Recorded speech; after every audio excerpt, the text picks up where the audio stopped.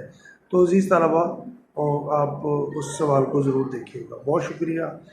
اس کے علاوہ اگر کبھی کوئی تنگی پریشانی ہو، اب میں عید کی چھٹیاں ختم ہو گئی ہیں، ہم ادھر روزانہ آ رہے ہیں، آپ شعبے میں بھی تشریف لا سکتے ہیں. بہت شکریہ.